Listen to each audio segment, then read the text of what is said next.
Hello everyone, welcome back to our discussion on mutations. In the last section, we were discussing about chromosomal mutations, and we were discussing about the first subtopic in chromosomal mutations or chromosomal aberrations, which was change in the structure of chromosome.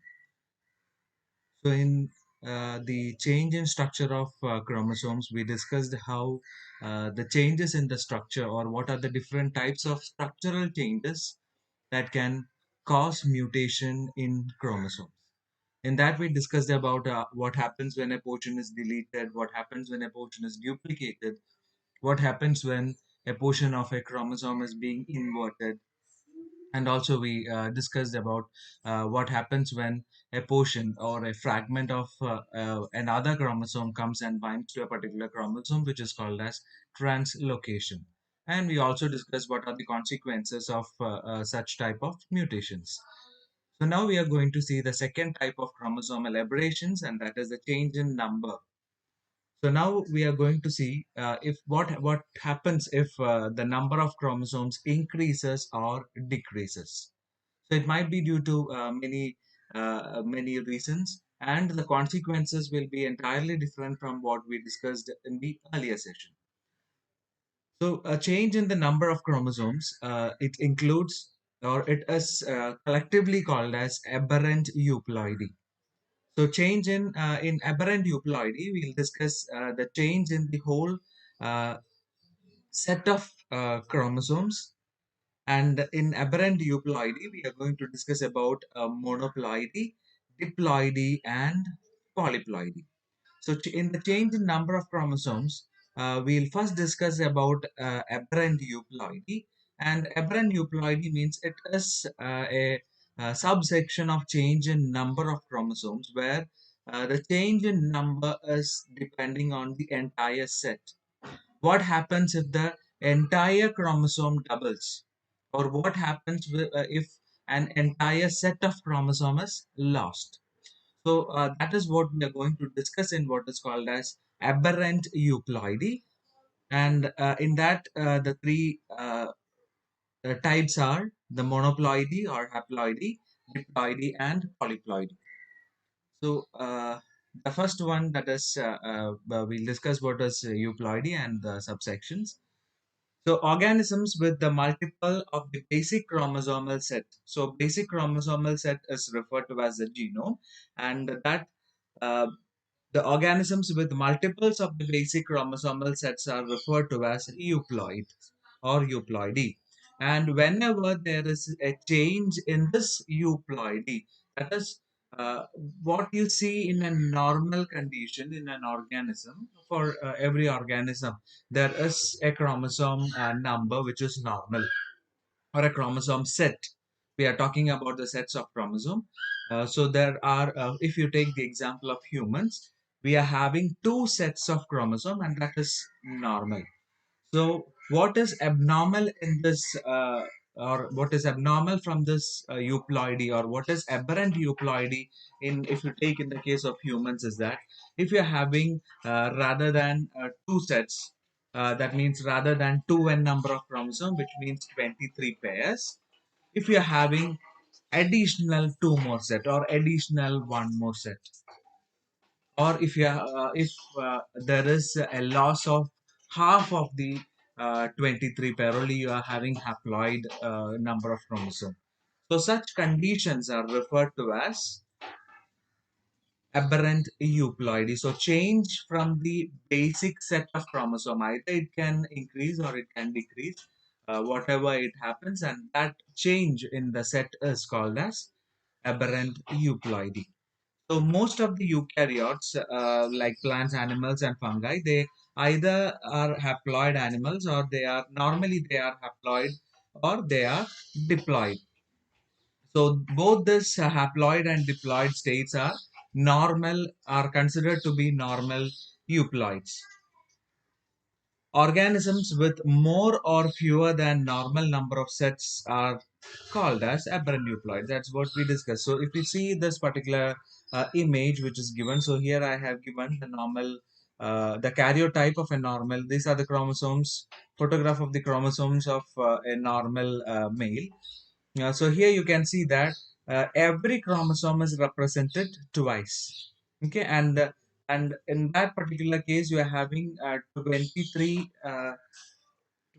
chromosomes, and that 23 is represented twice. So we'll just leave the difference in the sex chromosome. We'll consider this as one.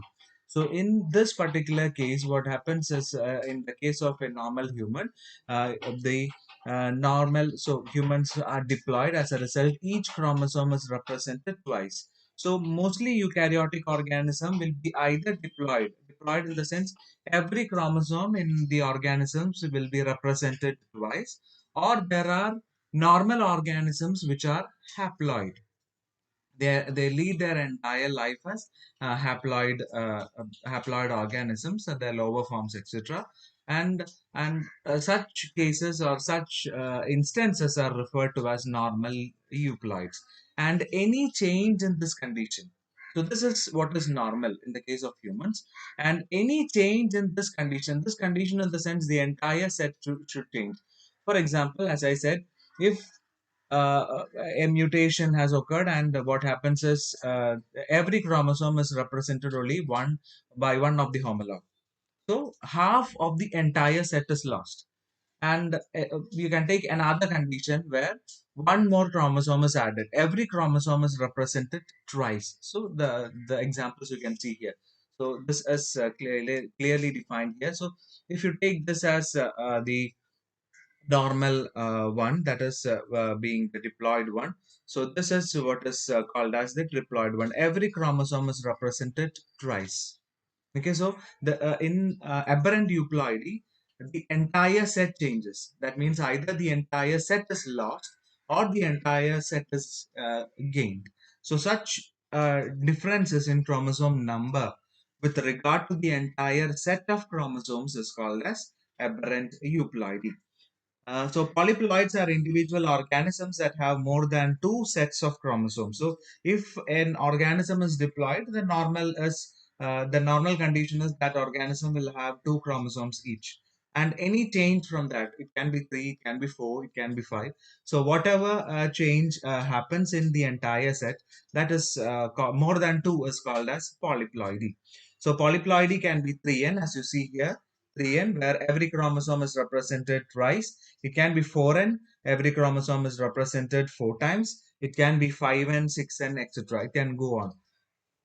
And the other thing is monoploid. So monoploid is an individual member of a normal diploid species that has only one chromosomal set is called as monoploid. So there is a distinction between the terms, even though we use it interchangeably, monoploid and haploid. So if you check this, there is no difference between, because we represent haploid as n and also monoploid as n. Both the representation and the situation is the same, because our sperms and eggs or the gametes, they are carrying half the number of chromosome as that of the normal condition, and that is represented as n. And we generally call it as a haploid oocyte or a haploid gamete. So this terms haploid and monoploid, they are used interchangeably, but in genetics there is a clear distinction between both haploid as well as monoploid.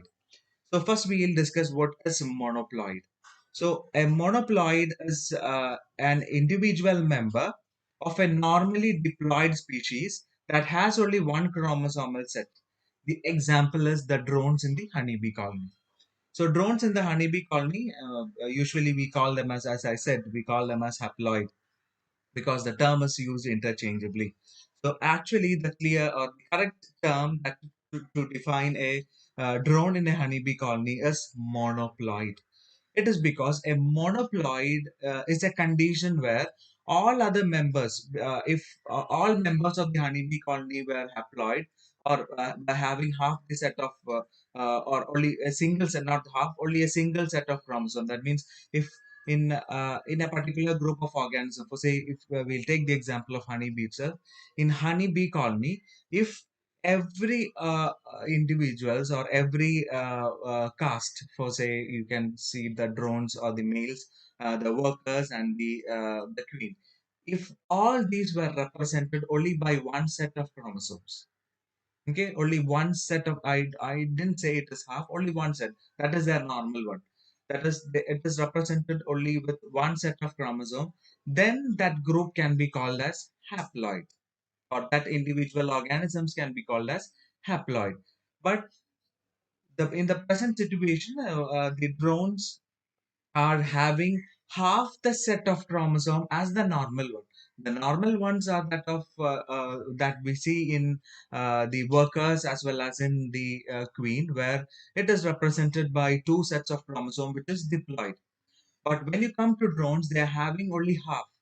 So the normal is diploid, but this individuals, because of a particular mode of reproduction, which is called as parthenogenesis, they are only having half the number of chromosomes. Such individuals where normal is diploid, but because of certain special modes or special instances, they are only having half. Such organisms are called as monoploids. And haploid is an individual member of a haploid species. So if you are terming, or if you are using the term haploid, it should indicate that all the members of that particular group or particular species is haploid. So I think the distinction between the terms are clear, both haploid as well as monoploid.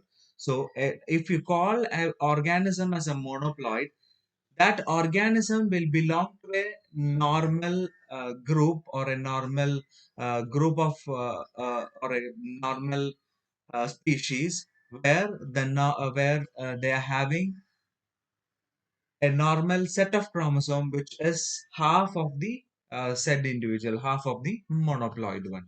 But when you talk about haploid, all the individuals of that particular group will have only one set of chromosome. They're not having half. They have only one chromosome, or all their chromosome is represented only once.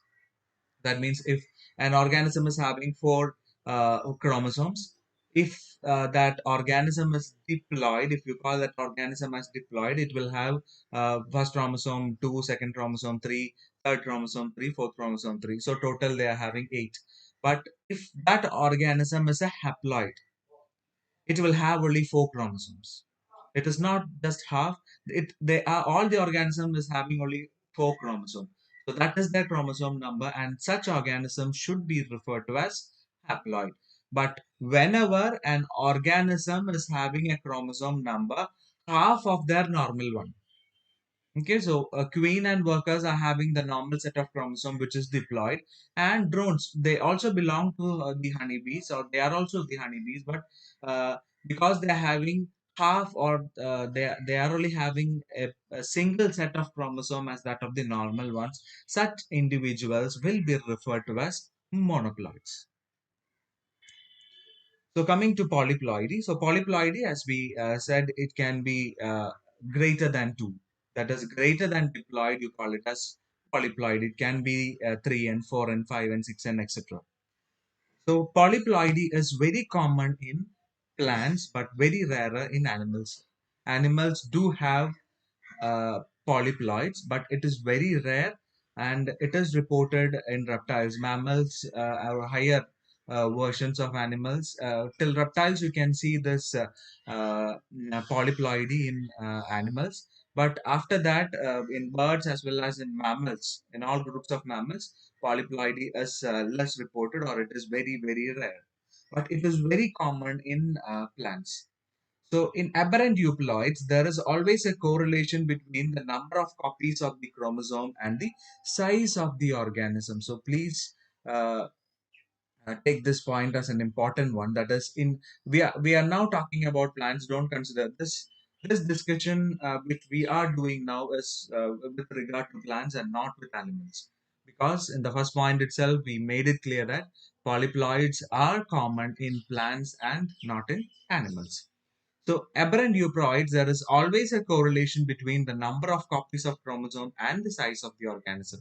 So, you might have seen either in photographs, etc., uh, the vegetables or fruits which are of bigger sizes than normal one. You might have seen pumpkins which are very large. You might have seen watermelons which are very, very large, etc. So all these are polyploids. So the size of this particular organism or particular the fruit, etc., it it's correlated with the number of sets of chromosomes which is in the animal. So a tetraploid organism will look very similar to its diploid counterpart, but it will be bigger in size. Higher the ploidy level, larger the size of the organism. Organism, you can take it as a plant here. We are referring to the size of fruits, etc. So higher the ploidy level, larger the size of that particular plant or that particular fruit will be. So in this polyploid itself, we'll discuss about two different types of polyploids, which is actually seen in plants. They are autotetraploids and allotetraploids. So autotetraploids, auto means the same, and polyploids means they're having multiple sets. So autotetraploids have multiple chromosomes originating from the same species. So if a particular organism or a particular plant is having the normal one is diploid, but it is having four in number of chromosomes. That is double the number of chromosomal sets than normal. Such polyploids are called as autoploids because the double the number is same as that of what it is having. So such polyploids are called as autopolyploids, and the second type is allopolyploids. In allopolyploids, they have multiple sets, and that multiple sets will be not of the same species. It will be of the different species, and that will be a result of a cross between two different type of plants or two different types of vegetables or fruits, etc., which is closely related. So polyploids with odd number of chromosomal sets such as triploids are sterile or highly infertile because their gametes or offsprings are aneuploid. So when you are having, so triploid is also triploid condition, that is three in condition is also what you can say, it is also a polyploid condition. So autopolyploids can also be triploid. So what happens in triploid condition is that, so when an organism is triploid, it is said that they might be highly sterile or they might be infertile. The thing is that because in plants, such triploid plants, they do not give rise to flowers or seeds which are fertile. The thing actually relies in the process of gametogenesis. So we know that in flowers or plants, whatever it is, for the production of gametes, the process of gametogenesis happens, which is the same, which is meiosis. So for meiosis, crossing over should happen. So crossing over happens between two homologous chromosomes. In triploids, what happens is they're having three chromosomes rather than multiples. So they are, in triploids, they are having three. So what happens is two of the homologous pair or the two of the homologous chromosomes will pair up during meiosis. So all the chromosomes in this particular organism, two of the homologous chromosomes they will pair up during meiosis, and one will remain free because they will not participate or they do not have a pair to participate in crossover or recombination, etc.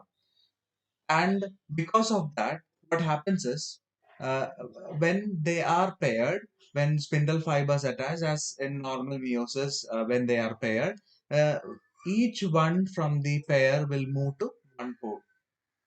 That is what is normal meiosis. So uh, the chromosomes which are paired. So now we are talking about a triploid condition. So if you take an example of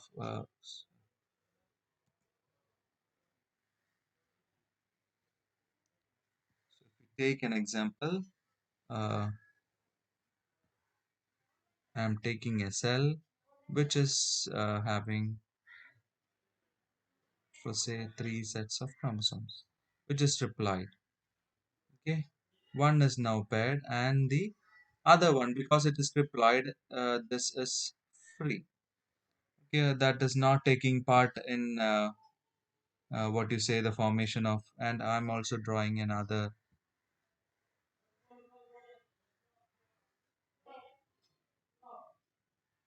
chromosome. This is also represented twice because it is diploid.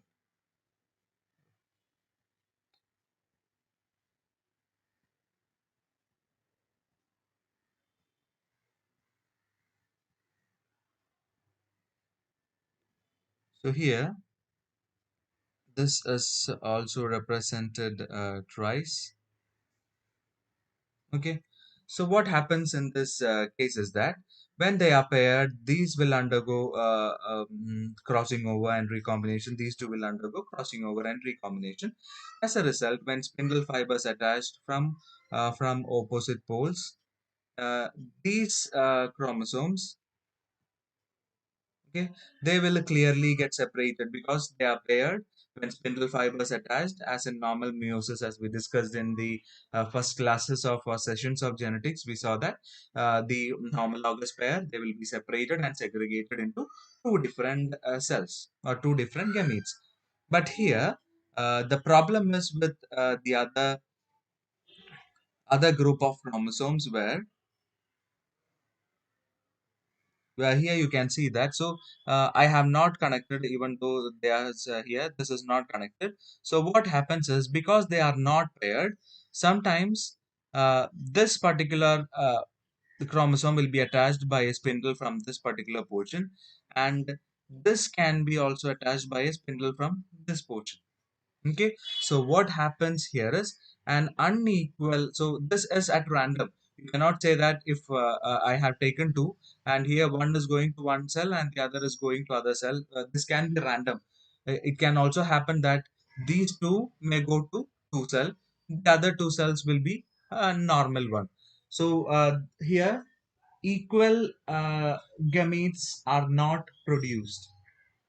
Okay, equal number of gametes are not produced, and you can see that some gametes will have the number, or the number of chromosomes will be less. Some will have chromosome number which is more, because this particular process, that is the unpaired chromosomes, they will be segregated randomly into the different gametes. As a result, some gametes will have one chromosome more, some will have one less, etc.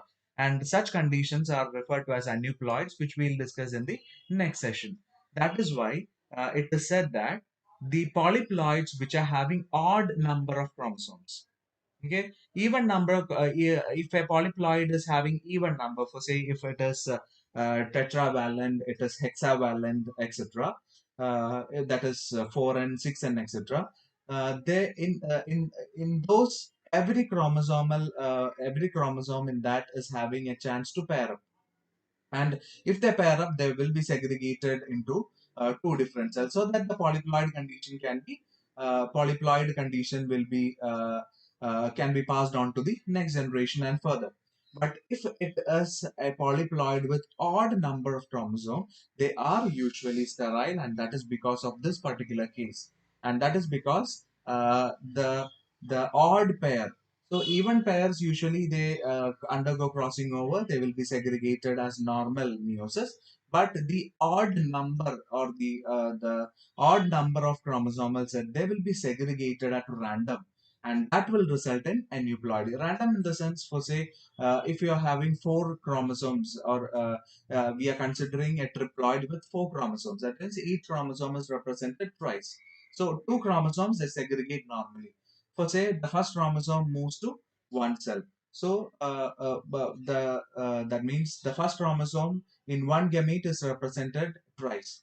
The second one is moving to the other one. So in one of the gamete, the second is represented by two chromosomes. In the other cell, it is represented by three chromosomes. So there is, in the gamete itself, there is a change in number of chromosome, and that is it is not with set.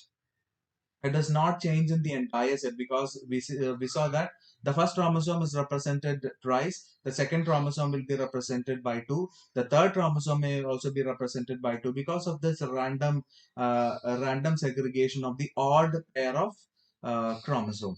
So always when there is a polyploid with odd number, that is usually not considered to be to generate a fertile offspring.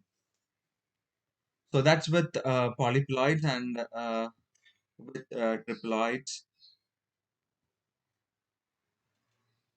So autotetraploids arise usually by doubling of 2n number or 2n complement to 4n. And this doubling can occur spontaneously in nature, or it can be induced artificially by chemical agents. And usually farmers use artificial agents to induce polyploidy. That means to generate this uh, extra large size vegetables, extra large size fruits, etc. And that is induced by farmers to create this particular varieties. And that the chemical which is used is called as colchicine. So here you can see what happens when when SL is treated with colchicine. So colchicine is a chemical which induces polyploidy, in the sense that polyploid or this colchicine, it blocks the synthesis of the nuclear membrane. Okay, it does not cause the synthesis of this. You can see here, that means after segregation this is the divided into two cells, that the cytokinesis happens. But when colchicine is added, it will block the process of cytokinesis. So when cytokinesis is blocked, what happens is the nucleus will be dividing. The nucleus will divide normally, hoping that cytokinesis is happening. But as cytokinesis does not occur, that means the cell is not dividing into two, but the nucleus is going on dividing by mitosis. The chromosome number, or the number of chromosome with regard to the chromosome sets gets on doubling. That's how this polyploids are generated. But in plants, polyploids, or usually in normal plants itself, polyploids can be found, and that is natural in plants. And why? And that is why we said it is pointed out that polyploids arise spontaneously or by induction of chemicals. How they arise spontaneously is that, or spontaneous generation of polyploids in plants is because their mitosis or their division is not perfect as that happens in animals. The problem is that plants do not have a structure which is called as a centrosome with centrioles, or centrioles are absent in higher plants. When centrioles are absent, we know that what are the functions of centrioles. It is the centrioles which is guiding the formation of spindle fibers, and as a result, the spindle fibers form correctly, they attach to the chromosomes, and equal or equational division or meiosis occurs. That is because there is a perfect and there is a particular organelle called as a centrosome with centrioles in animals, but that is absent in plants. Because of the absence of centrosomes in plants, there are more chances of such type. Because when centrioles are absent, what happens is uh, uh, this particular division, it will be similar to colchicine treatment, because the chromosome number doubles, but they are not segregated. They will not be correctly segregated, etc. Such things can happen spontaneously in plants, and as a result, when spindle fibers are not formed correctly, they are not moved to the poles. Nucleus will be replicating as normal mitosis or normal meiosis, whatever it is, but cytokinesis will not happen, and thus spontaneously or naturally in nature, in plants, polyploids are formed. That means in every plant that you see, okay, in every plant you can see that the fruits which are found in a plant is not of the same size. It is of different sizes, and that is because of this small level of ploidy which is being formed in different parts of the plant, and that is because of this lack of this centrosome. If there was a centrosome, you should get the or a perfect type of division, or perfect type of division in every part of the plant. As a result, you should be getting almost equal size fruits from a particular plant, but that does not really happen, and that is because of this. Because division in plants is not normal in every parts, and that is because of this absence of centrosome. So that is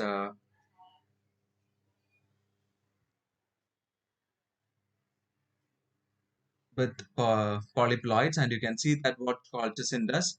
Colchicine, when colchicine added, it induces the chemical agents which disrupt microtubule polymerization. As a result, spindle fibers are not formed.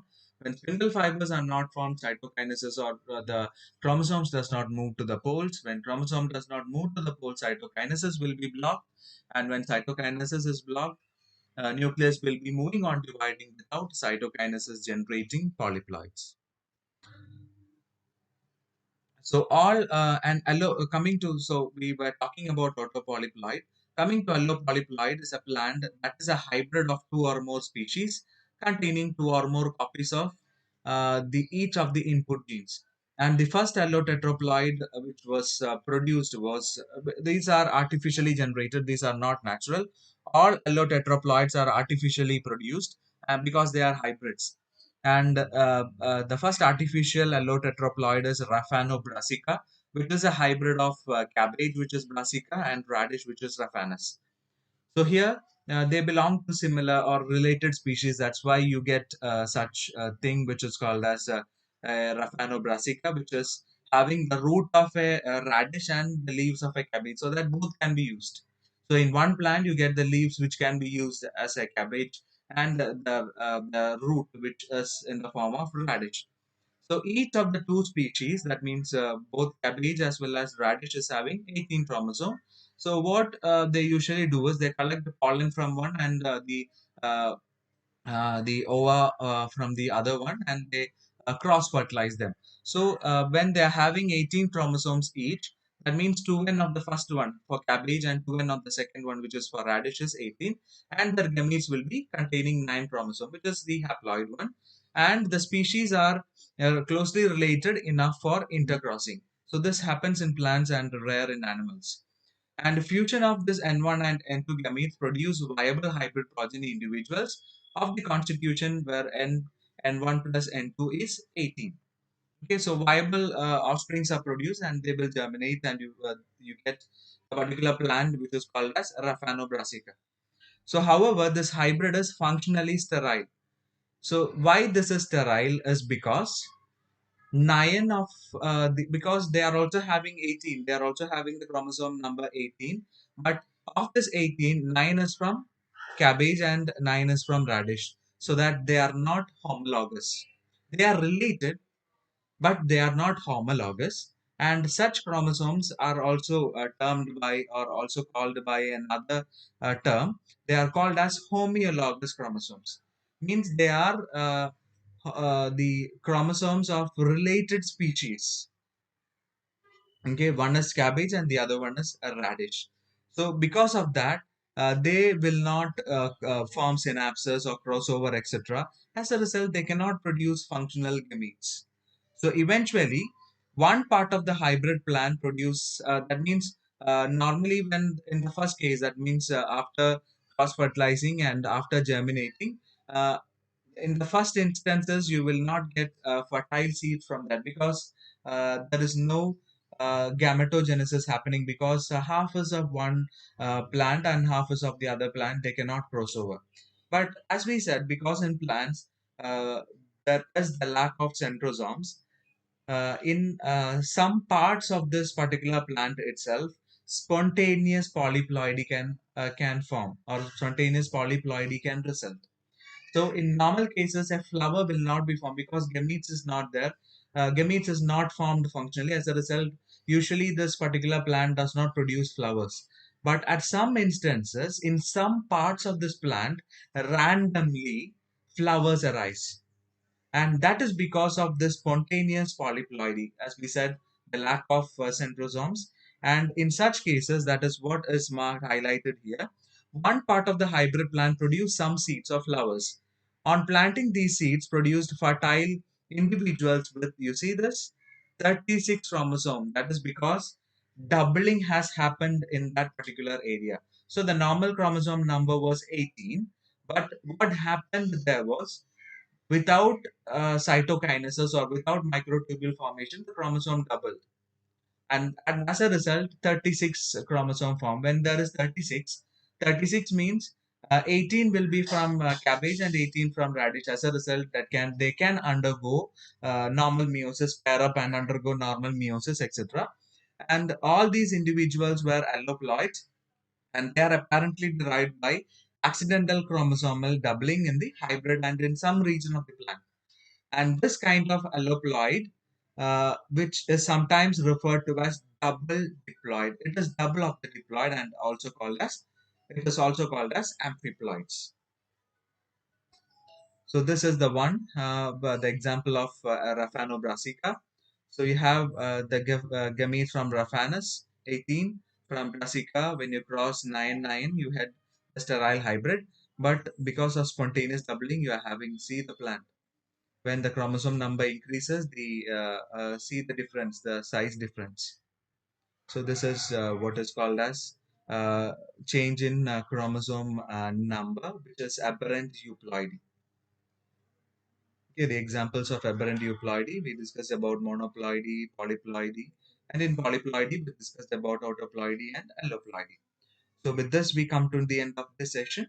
In the next session, we'll be discussing about the second part of change in chromosome number, which is aneuploidy, where there is no change in the entire set of chromosome.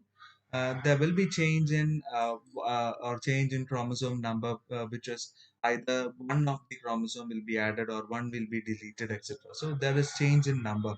For example, in humans, if you take the normal is 46, if it is 47, what will happen? If it is 45, that means one chromosome is more or one chromosome is less.